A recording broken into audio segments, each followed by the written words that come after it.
Kia ora and welcome back to another Wellbeing Wednesday with me, Sarah Faye from Becoming Healthy. So this week I've been thinking about injury recovery, or those moments, you've had an injury, everyone's been really sympathetic and caring and helping you out. And then as the sort of days, weeks go on and you're still injured and you're still in pain and discomfort, people kind of lose interest.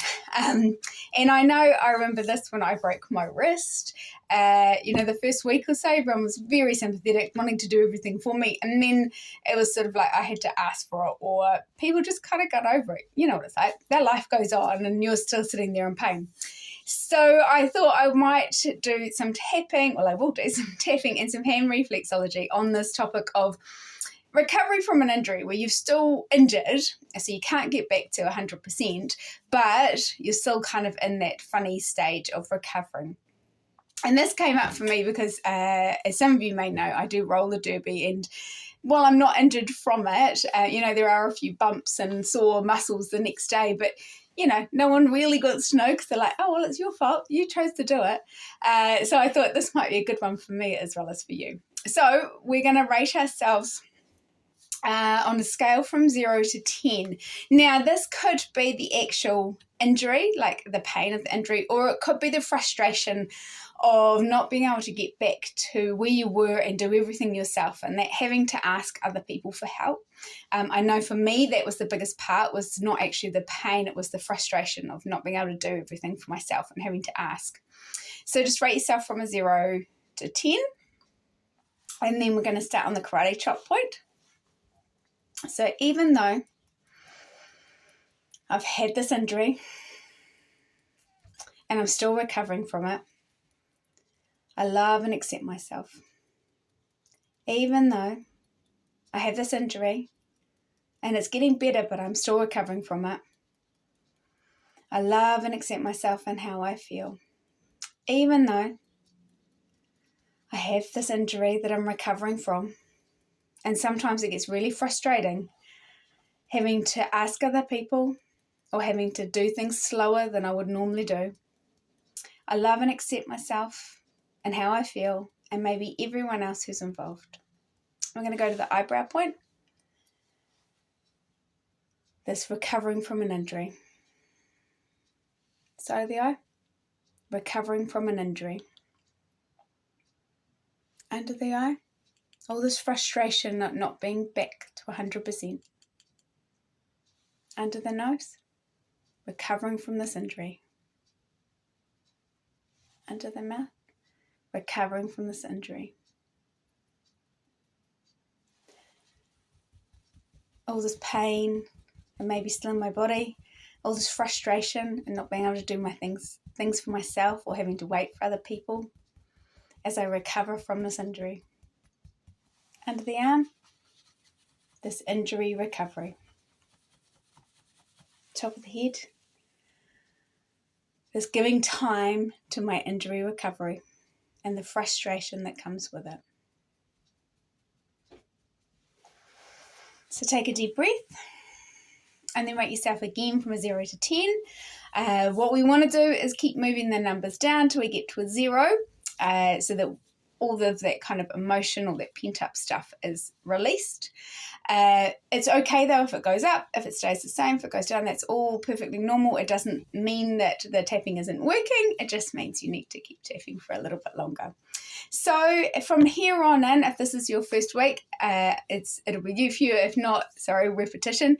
But from here on in, you can either continue with the tapping we just did, replay and continue with that, adding in your own words that may be more specific. So it might be this, broken wrist recovery, or this sore shoulder, or this leg. And keep tapping those rounds exactly like that until you get down to a 0. And then you can come on to the hand reflexology we're just about to do.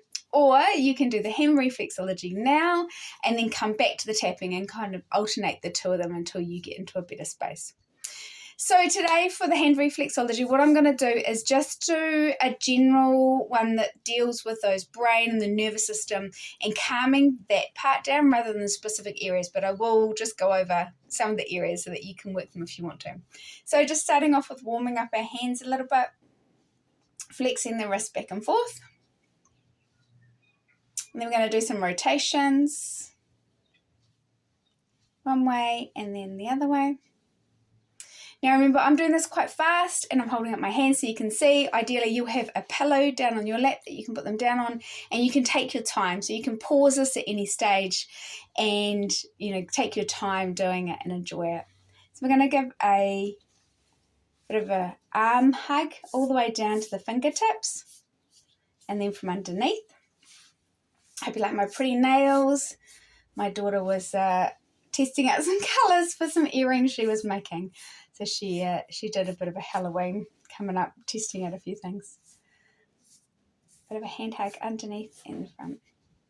So now we're going to do a little finger boogie. So we're going to get our forefinger and our thumb, and we're going to do this action. So just on every nail bed, getting on the side of the nail bed and wiggling. Either side. You'll notice too I haven't got any rings on or bracelets. That makes the reflexology much easier to do and a lot more enjoyable because you're actually getting all of the parts. For this part, I never use lotion because it's just a bit hard to kind of grip to do these warm-up moves. But once we get into the massage, which we're going to do next, you can have some lotion or wax or oil, anything vegetable-based oil will help. So now we're going to glide. So if you want to put on your lotion, you can do now. We're going to glide down this area. Now this is just calming and working the throat, the neck and the head, but just calming. So we're going to go front and back and side to side. And you'll notice we do this just about every week. These are the points that we do every week, and that's because our mind and our brain are so important in us getting into that calmer parasympathetic nervous system way of being. So often we're up in our heads and racing around, and that causes a lot of issues for us that we're not aware of. The stress cycle begins with thoughts, goes to emotions, and then it hits our physical body. So I do put a lot of time both in my feet reflexology appointments or treatments for people and in hand reflexology to really work the head, the neck, the shoulders, and the sort of diaphragm, the chest, to really help that calming in the nervous system as well. So we're just going down each side and front and back. And maybe you can do this slower, you can do it more often if you like this one. Right. Now we're going to work the head area. So remember that goes down to that kind of that join there. I'm going to work this whole head area. Because ultimately, the stress response and all of those things begin in our head. The amygdala, that's our emotional response center. Things sort of start getting fired up there when we see something that we need to react to or hear something. So by calming the head area, working this head area, it helps calm our mind down a little bit. So work all of those. Now I'm just going in a circular motion. I quite like doing that, front and back, but you can, just glide down like this if you want to. So you can do just this gliding if you like, and working the back. I quite like the circular. I can naturally revert to it, but you can glide. For the purposes of these videos, it's just about finding something that feels good for you. The main point is the intention, or me anyway, is the intention that you're working these parts of your hand that relate to parts of your body to help you heal, to help you come into a calmer way of being. So I've worked those head areas. Now we're going to work across this shoulder line. So just rubbing across here, because quite often when we're injured, no matter where in the body, we tend to tense up here as we kind of brace ourselves. So we're just going to work across here. And likewise, even if it's not to do with the injury, if it's more to do with that frustration side, we also find ourselves sort of tensing up or gripping. And that's a good thing about too, working the heads. It helps with this jaw, which can sometimes get tense as well.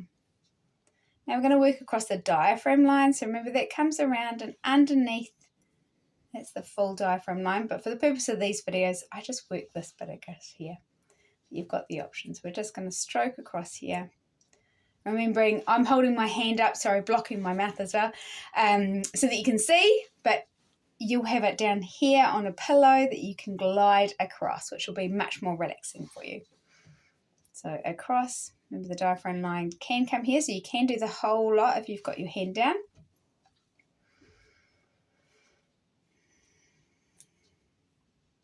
And today we're actually going to work the chest area. So that's the area between the shoulder and the diaphragm line.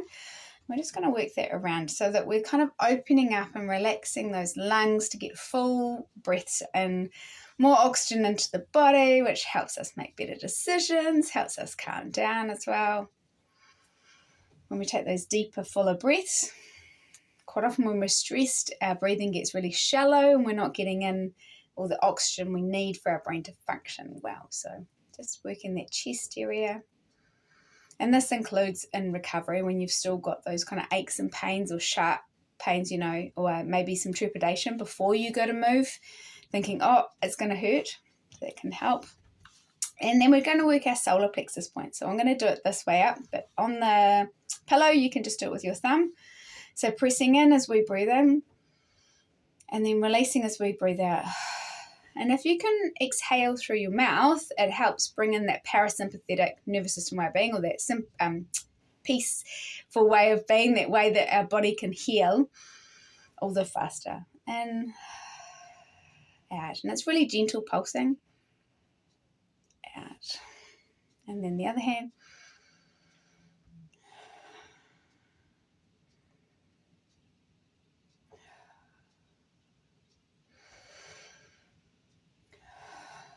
I usually do 3 on each hand, but it's up to you.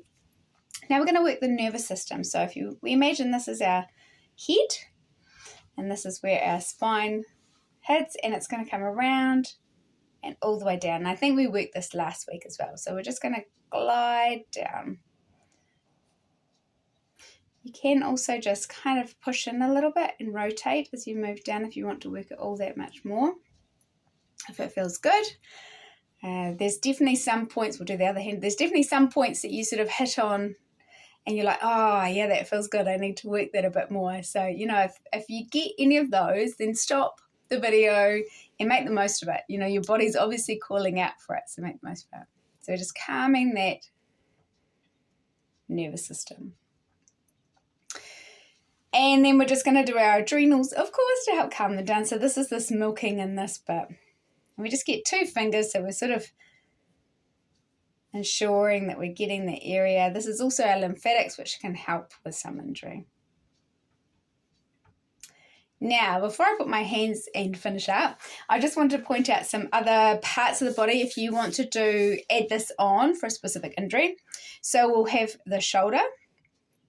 It's kind of in that area on each hand. That's the shoulder, you know, so our shoulder line's here. Imagine the 2 hands of the body together. So these are our shoulders out here. Our limbs are all down this side. So about halfway down are like the elbow and the knees on both hands. At the heel, it's going to relate to your hands and your feet, as well as your hips. So this area around here is your hips. Coming the 2 together, obviously. So the left hand will relate to the left side of your body. So if you've got an injury in your left shoulder, you're going to work your left hand in that shoulder area. Likewise, if you've got a sore right knee, you're going to come to your right hand and you're going to find that spot halfway through down the side. So it's halfway from your pinky to the heel, is somewhere in there. And 9 times out of 10, honestly, you'll be poking around and you go, oh, there's a sharp spot. And that's usually where it is if you're sort of going for your knee or your elbow, and that's where it is. You know, shoulder, if it's across kind of like here, as we said, the shoulder line. If it's kind of abdomen, then it's going to be in the center part, which you can just do a big circle around. Necks, down here. Banging heads is up in the fingertips again. But if you've got another part of the body that is injured or you're recovering from injury and you're not quite sure where it is, then please just let me know and I can drop you a line and let you know specifically where it is. So just finishing off the reflexology is hands on hands, taking a few deep breaths before we just disengage, really slowly feeling the energy go. So I hope that helps you this week if you're recovering from an injury and you feel like you've got to the point where no one's very sympathetic anymore, but you still need a bit of love and tender, care and self-care. You can get your hands busy. Obviously, hopefully they're not injured, although even with a broken wrist, I could still do a little bit of something. And you can do your tapping and your hand reflexology, either one after the other, or alternate them and use it throughout the day. So until next week, have a great week. Please like and subscribe so that you can get these videos every week. If you've got topics you'd like me to create content on, then please let me know as well. Otherwise, have a great week and I'll see you next week. Bye.